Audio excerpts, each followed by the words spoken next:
Ponce vient de se faire remarquer sur les réseaux sociaux parce qu'il a complètement démonté McFly et Carlito en direct. Il les traite carrément de collabos et dit que leur vidéo avec Emmanuel Macron en 2021 était scandaleuse. On va voir que ça part très loin et on va décortiquer tout ça aujourd'hui dans cette vidéo. Ok, bonsoir tout le monde, j'espère que vous allez tous très bien. Avant que la vidéo ne commence, n'oubliez pas de liker et de vous abonner, vous êtes de plus en plus nombreux, je vous en remercie. Objectif 5000 likes pour cette vidéo et n'oublie pas de booster celle-ci. Bien, que s'est-il encore passé? Alors déjà, pour les personnes qui ne sont pas au courant, on va remettre un peu de contexte.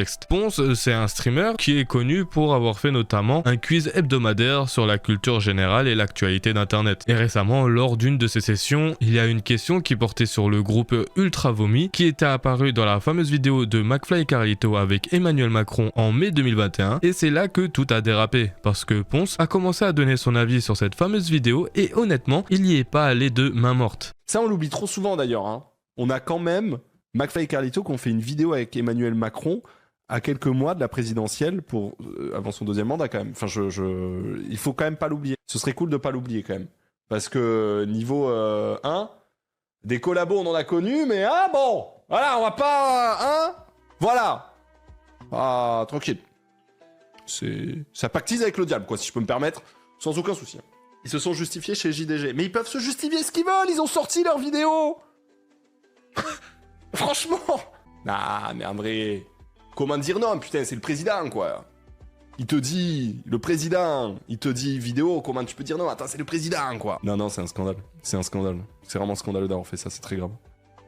Bon, alors là, on peut se dire que Ponce a vraiment balancé tout ce qu'il avait sur le cœur. Il nous dit que faire une vidéo avec Macron en 2021, puis dire on regrette après, c'est honteux. Il rappelle que Macron avait déjà fait ces merdes avant, et surtout, il traite carrément McFly et Carlito de collabo. Il dit qu'ils ont pactisé avec le diable, et que c'est un scandale, que c'est très grave. Franchement, ce sont des mots extrêmement forts. Traiter des youtubeurs de collabo, c'est quand même pas anodin. Le terme collabo, ça renvoie à la Seconde Guerre mondiale, à la collaboration avec les... Vous m'avez compris. Mais maintenant, pour bien comprendre toute cette polémique, il faut qu'on revienne sur cette fameuse vidéo en 2021. À l'époque, on était en pleine période Covid, confinement, restrictions sanitaires partout. Emmanuel Macron, ou plutôt son équipe de communication, avait contacté McFly et Carlito pour faire une vidéo ensemble. Le concept, un concours d'anecdotes entre le duo et le président. Cette vidéo avait créé un énorme buzz, des millions de vues en quelques jours. Certains trouvaient ça génial, une façon moderne de communiquer, d'autres trouvaient ça complètement déplacé, une forme de propagande déguisée. Et il faut dire que le timing était particulier. On était en pleine crise sanitaire avec des commerçants qui faisaient faillite, des gens qui perdaient leur emploi et d'autres même des vies. Et là, on voyait le président faire le rigolo avec des youtubeurs dans une vidéo sponsorisée par l'Elysée. Ça a forcément choqué pas mal de monde. Ce qui est intéressant dans les propos de Ponce, c'est qu'il mentionne le fait que McFly et Carlito ont dit après coup qu'ils regrettaient cette vidéo et là, c'est là où ça devient un peu compliqué parce que leur position a changé avec le temps. Justifier, c'est pas le bon mot, ils ont expliqué qu'ils regrettaient.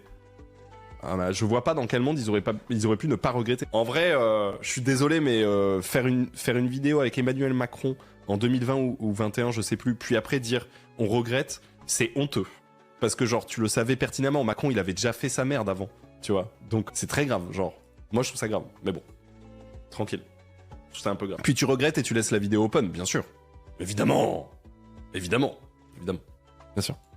Au début, en décembre 2021, quelques mois après la vidéo, McFly et Carlito avaient donné une interview aux Parisiens où ils assumaient complètement. McFly avait même dit clairement « on n'est pas du genre à regretter ». Carlito avait ajouté de manière pragmatique « je trouve qu'on a bien fait notre travail ». À l'époque, ils défendaient leur choix, disaient qu'ils avaient essayé de s'écarter de la politique autant que possible, mais plus récemment, en 2024, dans une vidéo avec l'humoriste Paul Mirabel, leur discours a complètement changé. Dans cette vidéo, au concept paintball, où tu te prends un tir si tu répond pas rapidement aux questions, McFly demande à Carlito s'il referait une vidéo avec Macron, et là la réponse est claire, non. Ils admettent que c'était une erreur, que cette vidéo est clivante et polarisante. On est reparti, est-ce que tu referais une vidéo avec Macron? Non. Et c'est exactement ce point que Ponce attaque. Il dit en gros, vous pouvez pas dire maintenant que vous regrettez, vous le savez très bien ce que vous faisiez à l'époque. Et c'est vrai que si on regarde la chronologie, en mai 2021, Macron était déjà en fonction depuis 4 ans. La crise des gilets jaunes, la réforme des retraites, la gestion du Covid, Covid. Donc effectivement, c'était pas comme si McFly et Carlito collaboraient avec quelqu'un dont on connaissait pas le bilan. Et la preuve que cette vidéo a vraiment laissé des traces, c'est que même Booba a refusé de faire une vidéo avec eux à cause de ça. Carlito l'a révélé dans cette même vidéo avec Paul Mirabel. Le rappeur a clairement dit qu'il ferait pas de collab avec eux parce qu'ils avaient fait un feat avec Macron. B2O, ça clash. Hein. B2O va reprendre cet extrait et t'es mort sur les réseaux malheureusement. Booba d'ailleurs qui a refusé notre concours d'anecdotes parce qu'on a fait un feat avec Macron. Il a dit ils ont feat avec Macron, c'est mort. Alors B2O, je vais te dire un petit truc mon loulou. Et je passe sur cette caméra. Et non, je passe sur cette caméra pour dire un truc. Est-ce que tu peux être sur 7 caméras en même temps? On peut tenter, c'est un enfer, mais je serai en mosaïque. Mon cher Ellie, car tu t'appelles Ellie, j'adore tout ce que tu as fait. Je n'ai aucun souci avec ce genre de réponse, je comprends que ce soit clivant, polarisant, je peux le dire. Ton refus, en plus, c'était plutôt doux. Ils ont fait ça, c'est mort. Tu m'as même pas agressé. C'est très clair. Agresse-moi.